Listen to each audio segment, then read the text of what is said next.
Setelah masalah di wilayah kuno barbar, mereka tidak bertahan lama. Kelompok Xiaoyan langsung bergegas ke paviliun bintang jatuh setelah berpisah dengan kelompok klan Gu. Xiaoyan tidak langsung menyempurnakan benih bodhisattva. Dia harus mencari tempat aman supaya tidak terjadi gangguan sedikit pun. Alam bintang adalah tempat paling aman. Dengan adanya gurunya, Yao Lao, Xiaoyan bisa merasa tenang untuk memulihkan dan menyempurnakan benih pohon kuno. Xiaoyan dan Yao Lao segala hal mereka persiapkan untuk meningkatkan peluang menerobos ranah dan maju ke kelas Bansheng. Mempersiapkan segala hal, Xiaoyan memulihkan keadaannya ke puncak. Dan setengah bulan berlalu, Yao Lao meninggalkan Xiaoyan dan kembali lagi. Beberapa kotak pil muncul di depan Xiaoyan. Dan itu adalah pil yang memiliki kekuatan hidup dengan perwujudan tupai hijau zamrud. Hasil penyulingan Yao Lao, dia menghasilkan pil bodhisattva. Pil itu bisa memanggil petir pil 8 warna dan menambahkan peluang Xiaoyan ke ranah Bansheng. Tidak heran Yao Lao disebut alkemis top. Tingkat keberhasilan Xiaoyan menyempurnakan itu sangat rendah. Ini adalah kesempatan sekaligus rintangan buat Xiaoyan untuk menerobos. Kalau berhasil, maka dia benar-benar berhasil mencapai ahli puncak benua Daoqi. Sedangkan kalau gagal, bahkan membalas dendam lamanya tidak akan pernah ada lagi. Selain meningkatkan kekuatan, tujuan utama lainnya adalah untuk mendapatkan teratai api iblis pemurnian. Ini adalah kesempatan yang sangat besar dan langka. Setelah percakapan Yao Lao selesai, Xiaoyan menyerahkan jiwa murid pertama Yao Lao, yaitu Han Feng. Mau bagaimanapun, dulu Han Feng sudah dianggap sebagai putranya sendiri.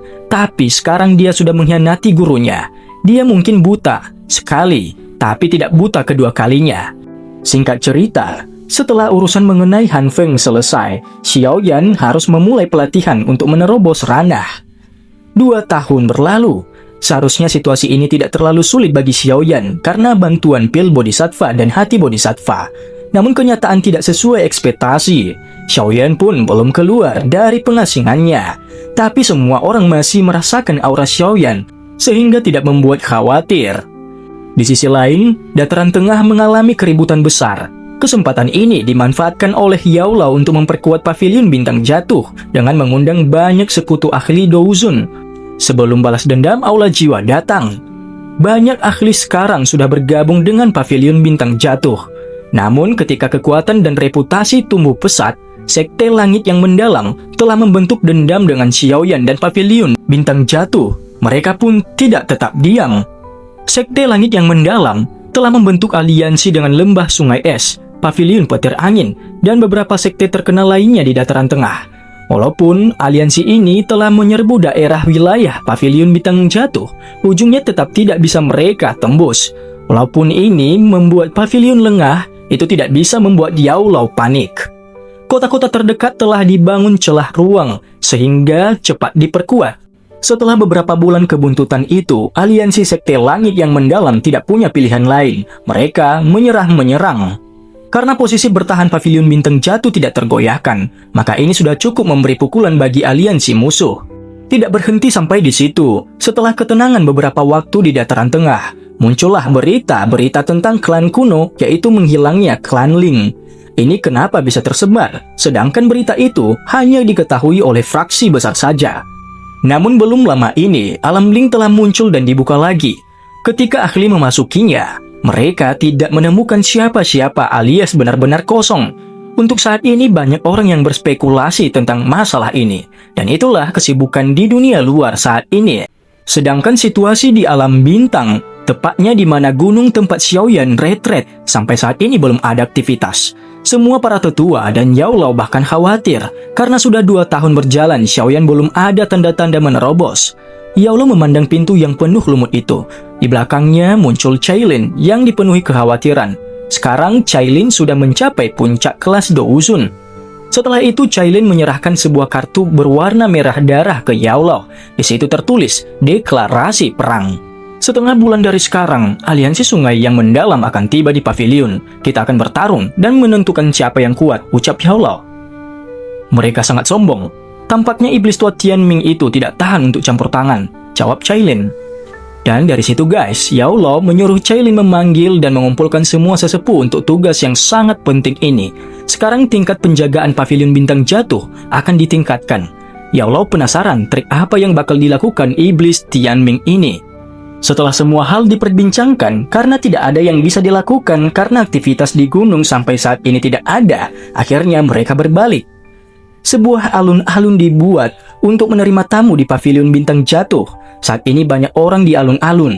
Yao Lao berdiri di tengahnya, selanjutnya menunggu aliansi sungai yang mendalam tiba. Yao Lao memandang Cailin, Qinlin, dan yang lainnya. Untuk saat ini mereka tidak bisa mendapat informasi rahasia karena waktu terdesak.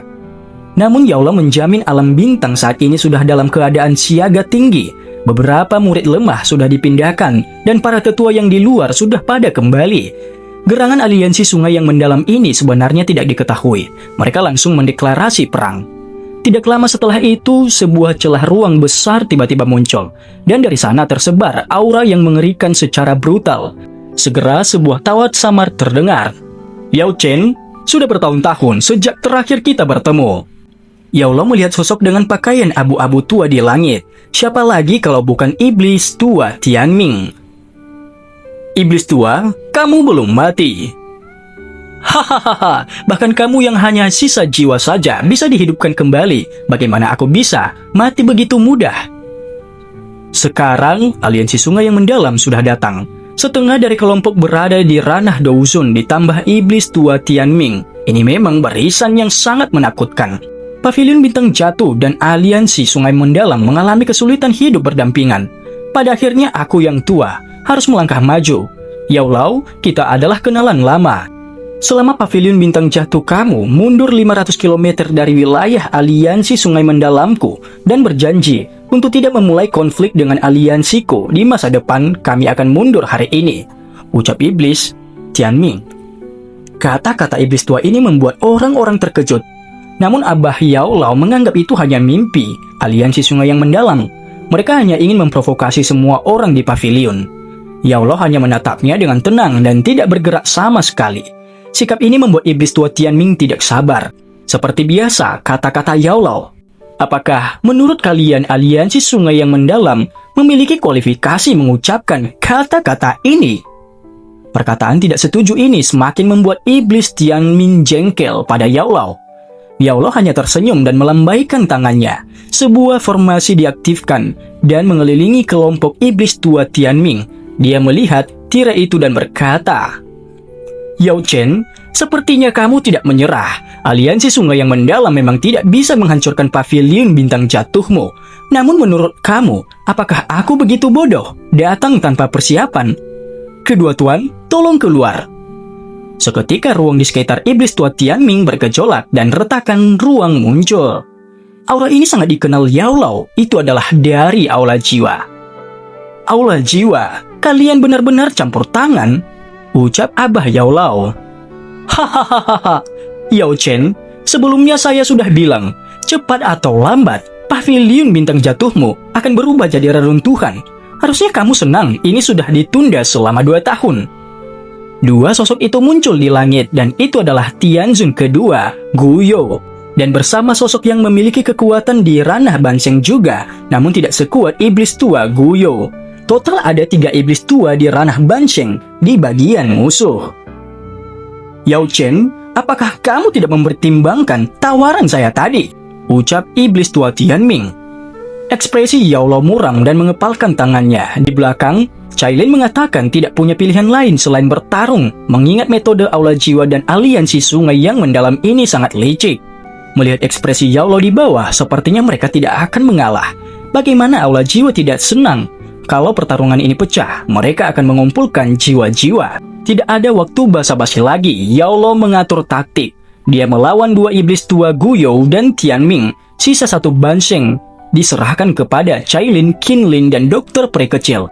Mereka tidak punya pilihan, mereka harus tetap maju. Yao Lao mendekati kedua iblis tua itu sekarang. Ekspresi Yao Lao gelap saat Douqi yang menakutkan berlama-lama di tubuhnya. Douqi yang mengerikan itu mengunci kedua iblis tua. "Yao Chen, kamu pikir kamu benar-benar bisa menahan kami berdua? Kamu benar-benar sombong." Kedua iblis tua itu tersenyum, dan akhirnya pertarungan antara Banseng pecah.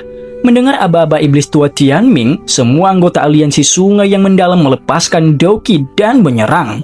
Sudah bertahun-tahun sejak aku bertarung, bahkan tulangku sudah kaku. Namun bisa menggunakan bans yang tingkat tinggi sebagai hadiah setelah aku keluar dari retret, ini membuatku sangat berharga. Ucap iblis tua Tianming. Yao Lo mendengus dingin setelah merasakan serangan cepat dan kejam iblis tua Tianming. Kedua tinju itu bertabrakan. Guyo dan Tianming bekerja sama menyerang Yao Lo sendirian.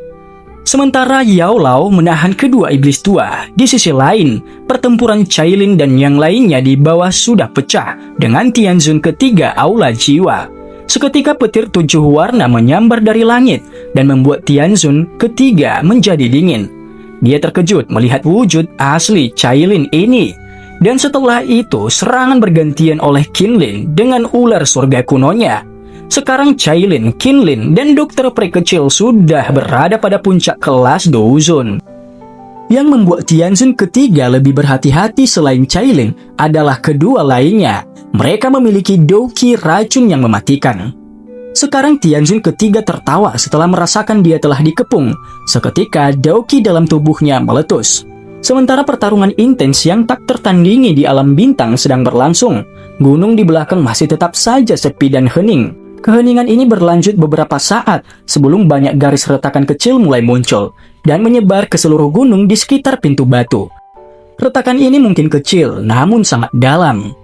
Dan spoiler episode 170 BTTH berdasarkan novel bersambung.